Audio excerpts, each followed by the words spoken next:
Olá pessoal, como é que vocês estão? Tudo certo? Fiquei ausente do canal por conta de umas questões pessoais para resolver, mas agora já retomo com um carro interessante para coleção, que é um carro um tanto ame ou odeie. E engraçado que antes de eu ser adepto da internet, há pelo menos 12 ou 13 anos atrás, ele era um carro que, pelo menos na região onde eu moro, ele era um carro que era apenas o ame. Dificilmente alguém detestava, e depois que eu passei a ter acesso à internet, eu vi lugares do país onde tinha gente que detestava esse carro e tudo mais. Pegou uma fama meio esquisita que nunca se justificou, pelo menos aqui onde eu moro. Então vamos falar do Fiat 147. Fiat 147, essa unidade especial Branco Alpe é 1978, é o modelo L, que era o intermediário da linha. Nesse ano passou a ser o intermediário da linha, né? Em 77, que era o ano modelo de lançamento, ele era o top. Aí passou a ser o intermediário com o lançamento do GL. Mas vamos contar a história do 147.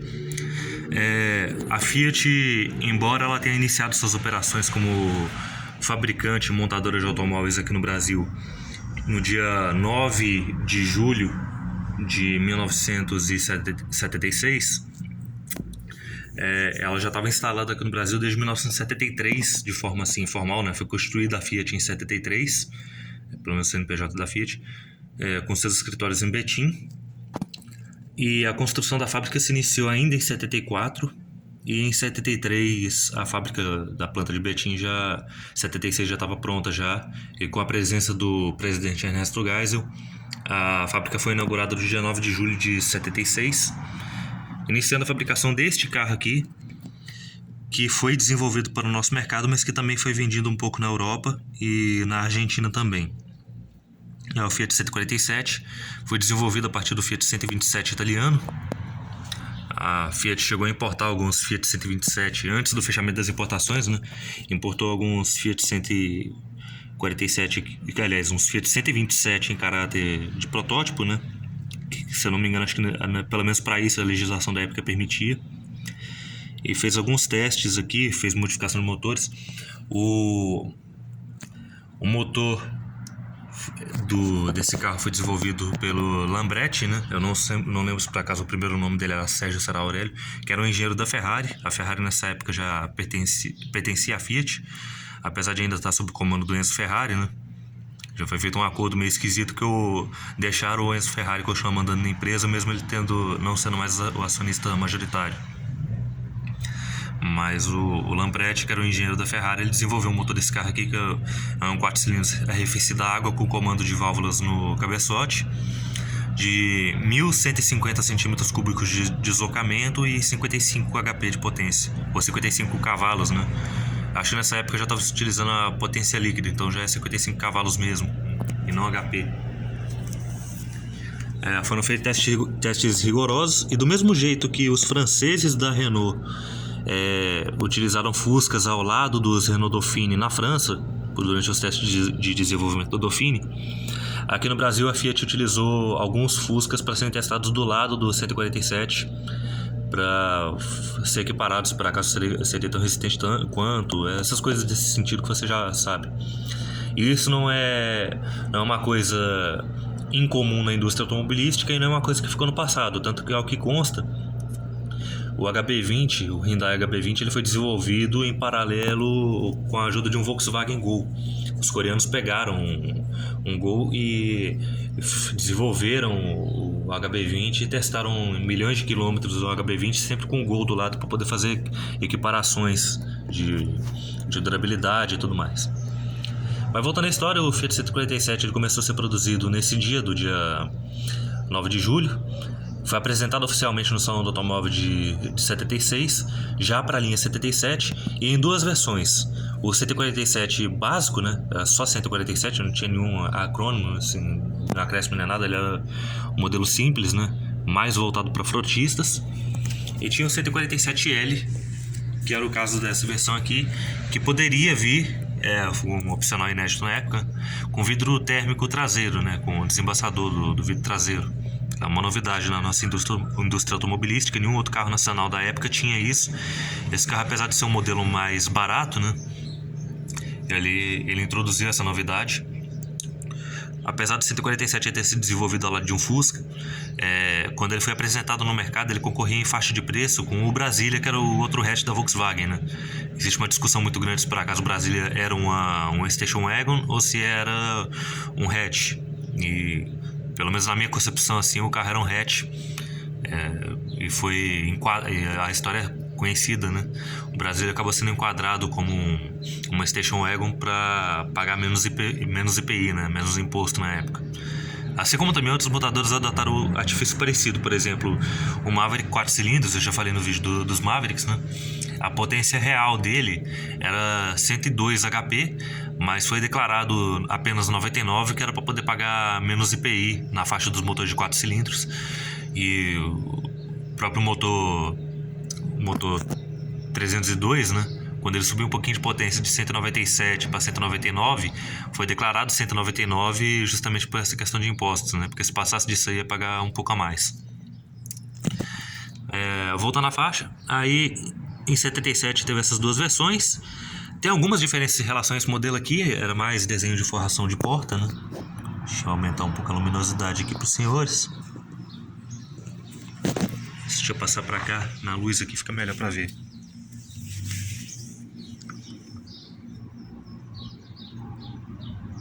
Pronto. Tem uma diferença no desenho da forração de porta. Para o modelo 77 em relação ao 78, o 77 era mais simples, o puxador de porta bem simples. Esse aqui ele passou a ser um pouquinho mais comprido, um pouquinho mais bem trabalhado. O desenho de forro de porta ele ficou mais simples também, mas o padrão antigo ainda continuou pro 147 básico, né? Só o L teve essa mudança. Era mais essa mudança de interior. O encosto de cabeça, que era uma novidade de carro nacional na época, era opcional para os outros modelos. Quer dizer, era opcional para esse carro, né? Era inexistente em outros modelos. Tinha alguns carros, como no caso do Dodge Dart. Dodge Dart não, mas no caso dos Dodge Charger e tudo mais, que eles vinham com um banco de encosto alto, né? Já com um apoio de cabeça integrado. O 147 ele tinha encosto de cabeça destacáveis aqui, separados, né? Que eram opcionais. Acho que o único carro nacional que eu me recordo agora, além dele, foi o SP2, que era o esportivo da Volkswagen. SP1 e SP2. O 147 vinha como opcional. Você poderia ter ele com ou sem. Eu preferi fazer com, né? E essa miniatura aqui, ela tem uma representação interessante para mim, porque representa o carro que o meu avô possuiu durante pelo menos 12 anos. Ele ficou com 147 desse aqui de 2000 até 2012. Tive umas lembranças muito legais com o carro que era dele, né? A diferença é que o do meu avô... se vocês observarem, o 147 ele tem essa manopla do câmbio meio cabeçudinha, né? O do meu avô ele já tinha adaptado um paralelo meio de Mustang, né? Com um cavalinho desenhado. Tava com aquelas rodas cruz de malta, né? E tava com o painel do GL.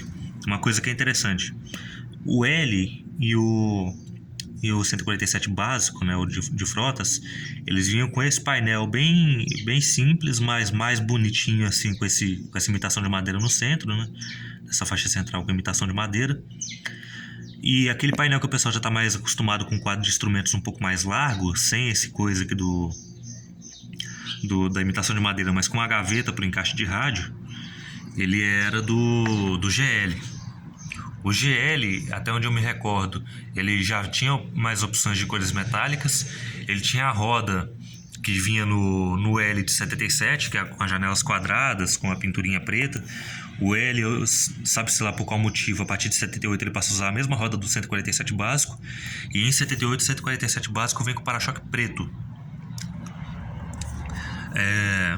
Outra coisa é que enquanto esse 147L ele vem com um interior em curvinho, né? Só a forração de lateral traseira ela era num carpete no mesmo padrão do carpete do assoalho, né? Era uma forração plástica, né, meio pré-moldada, revestida em carpete de veludo bem barato, né, por assim dizer. Mas tipo assim, o interior era todo de curvinho, tanto no L quanto no básico, né? E o GL, ele seguiu o mesmo padrão. O GL, ele seguiu o mesmo padrão, só que em veludo cotelê. Ele já vinha com as cores metálicas, vinha com a rodinha que eu falei. Ele vinha também com desembaçador, vidro térmico e com esse painel diferenciado com buraco pro rádio que eu falei, que era um painel com um desenho bem mais moderno do que esse aqui. Esse painel até que ele era moderno, mas já estava com um estilo um pouquinho antiquado para a época. O motor dele, como eu falei, é um motor de 4 cilindros com comando de válvula no cabeçote, motor transversal. O 147 meio que se gabava em peças publicitárias, que ele era um carro que tinha 20% de área mecânica e 80% de área de lazer, porque essa distribuição com motor transversal gerou um espaço interno muito maior em comparação com os outros carros da mesma faixa, né? E fora que o motor dianteiro, com tração dianteira, motor em disposição transversal, ele tinha um aproveitamento de potência muito melhor do que o motor do Corcel, por exemplo, que apesar de também ser tração dianteira, era motor longitudinal. Então, por exemplo, o giro de motor já era mais aproveitado direto para as rodas, né? Ele continuou com essa frentinha simpática, que para mim é a frente favorita do 147, né? Até mais ou menos o início da linha 80. Aí pro meio de 1980, sabe-se lá por qual motivo a Fiat não antecedeu isso aí pro lançamento da linha 80, né?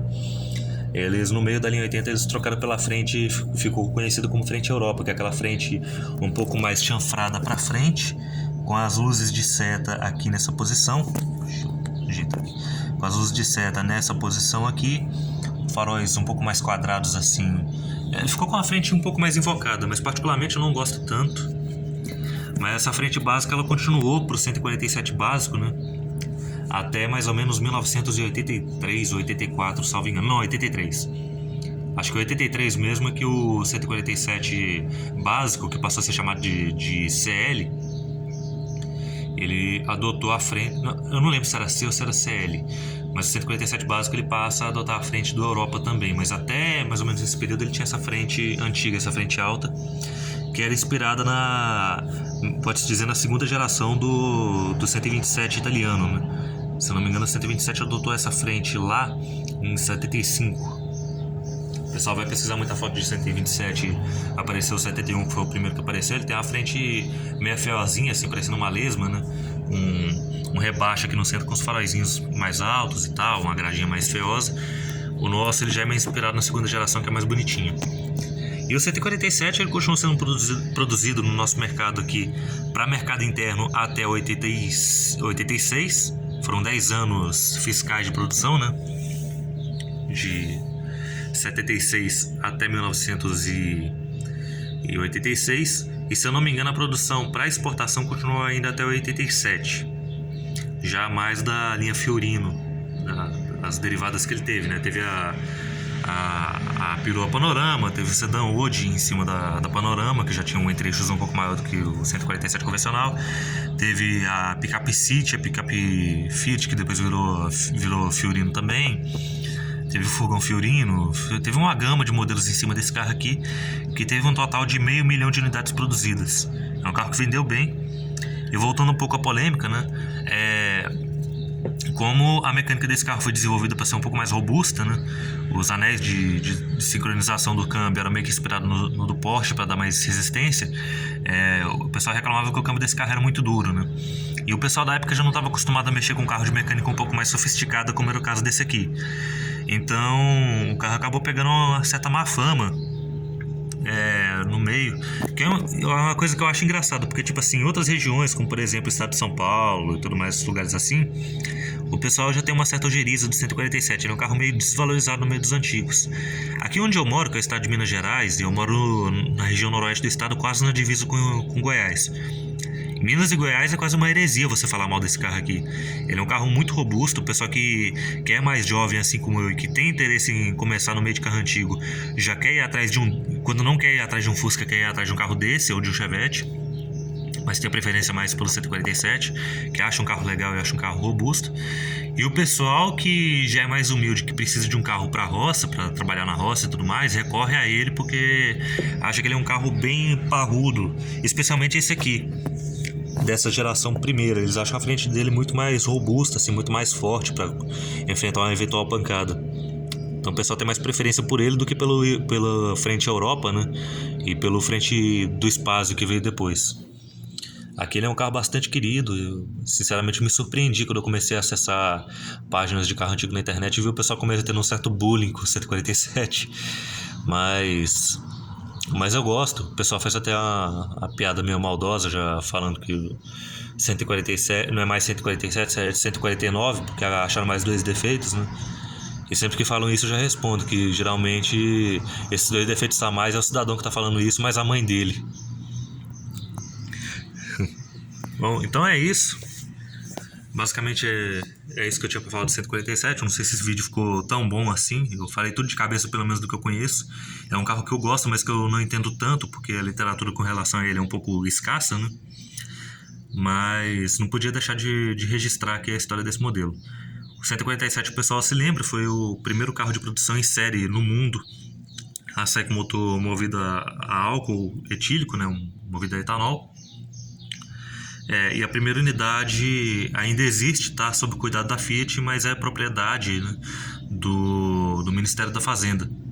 É um Fiat 147 básico, preto, com faixas brancas, com as iniciais do Ministério da Fazenda, o MF, né? E ele é um carro que já tem a plaquetinha do inalienável, né? Então ele é patrimônio do Estado, ele não pode ser vendido sob hipótese nenhuma. Mas ele está cedido em comodato ao acervo histórico da Fiat em Betim, agora da Stellantis, né? Antiga FCA, antiga Fiat Automóveis do Brasil. Então é isso. Com relação a carro a álcool, antes que me puxe a orelha dos dojeiros aí, eu falei que o Fiat 147 foi o primeiro carro de produção em série no mundo a sair com motorização a álcool. Mas o primeiro carro brasileiro com movido a álcool, pelo menos em caráter de testes, foi um Dodge Polara 1976, turquesa, alguma coisa, não sei direito o nome das coisas de Dodge, mas é do turquesa, que hoje está sob os cuidados do Centro Técnico Aeroespacial em São José dos Campos. Beleza? Acho que era isso que eu tinha para falar. Um abraço a todos aí e até a próxima. Desculpa pela demora, retorno com mais vídeos não sei quando. Um abraço.